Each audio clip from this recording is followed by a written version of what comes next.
Today we're going to be discussing the difference between proactive and reactive tax planning, because a lot of people, when they're either planning for retirement or they're planning as a business owner, they don't understand which side of the planning continuum that they're falling into.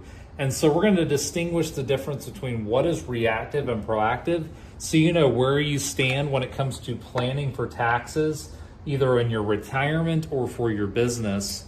So the first one we're going to talk about is reactive tax planning.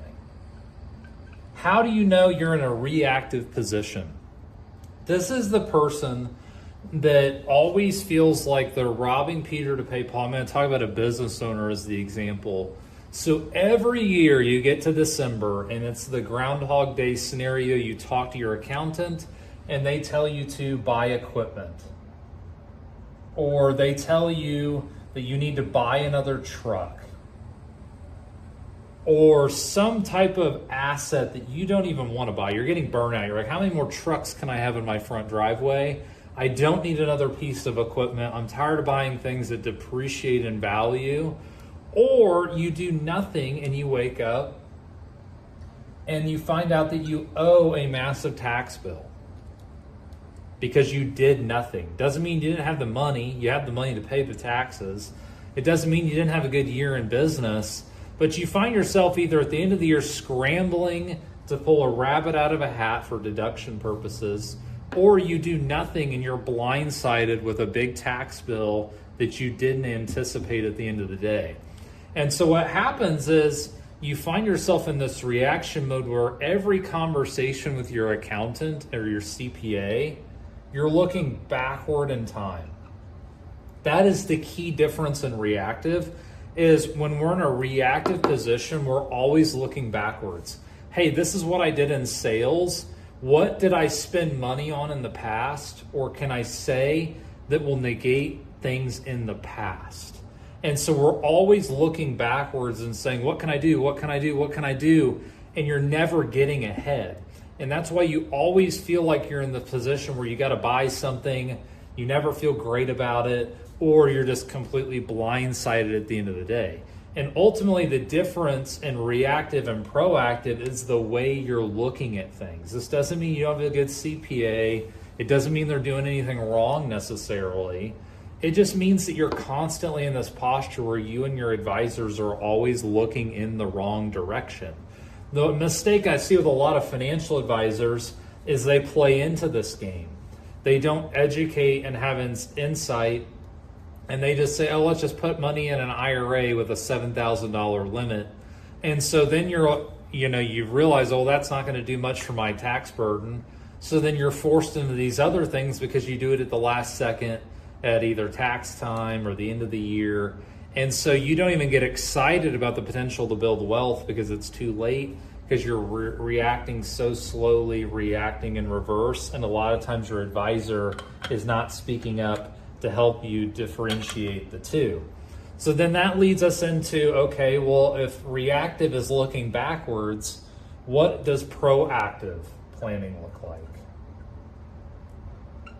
So proactive tax planning is when we're looking forward. What decisions can I make as a business owner? What investments can I make in my business? Is it hiring key people? Is it buying a property that I can then depreciate, but now I don't have to pay rent to a landlord? What are the things I can do looking forward? Hey, this is where my income is projecting. This is what sales are doing in the future. This is what my consistent growth rate is. Here's the thing. If you're an experienced business owner or a retiree on Social Security, whatever, you have a paper trail. Like a lot of times you can see, hey, this is my growth rate. This is what things are looking like. This is what income has typically looked like. You can go off of an average to then make decisions and say, what can I be doing in the future to get ahead of this? What moves can I make? What things can I implement in my plan to be ahead when it comes to making investments and planning ahead? So can I make an investment in my business or, buy property, whatever it is? Can I, instead of buying a depreciating asset, can I set up a benefit plan? Okay, I'm going to make $500,000 this year and I only live on 200.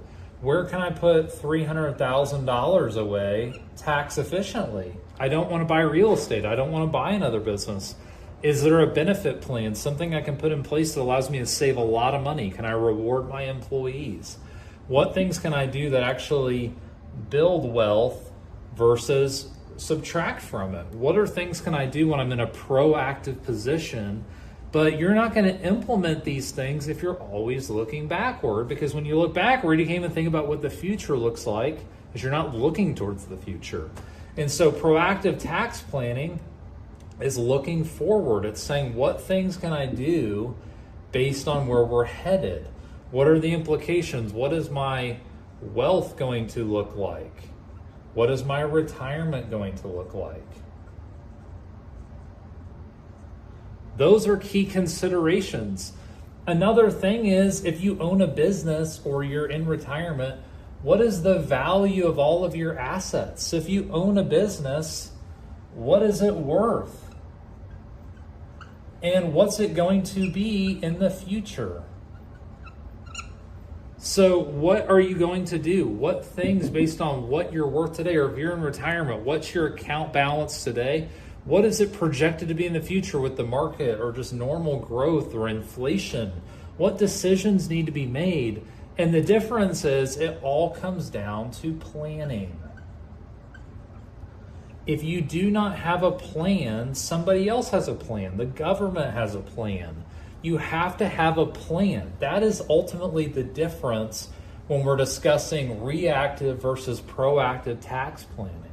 The place you want to be at is you want to be in a proactive position. The people in a proactive position save money.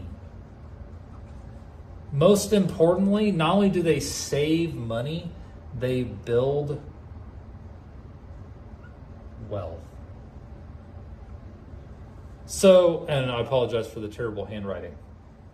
You want to be proactive to build wealth. And that doesn't mean just in retirement accounts. That could be through your business, that could be through real estate.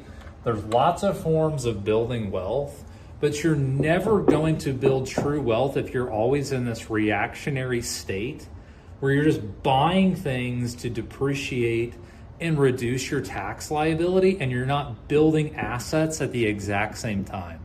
So I want to encourage you today, I don't care if you're retired, own a business, start planning proactively. Find advisors like Revolutionary Wealth and our firm that will help you think forward and challenge you to make decisions based on what's coming, not just based on what happened. Because it's easy to have a quick conversation about what happened and what can be done, but it takes work and it takes planning to reverse the cycle, to ultimately plan proactively to build real wealth, generational wealth, things that excite you, that give you financial confidence at the end of the day. I hope this helps you understand the difference between proactive and reactive tax planning.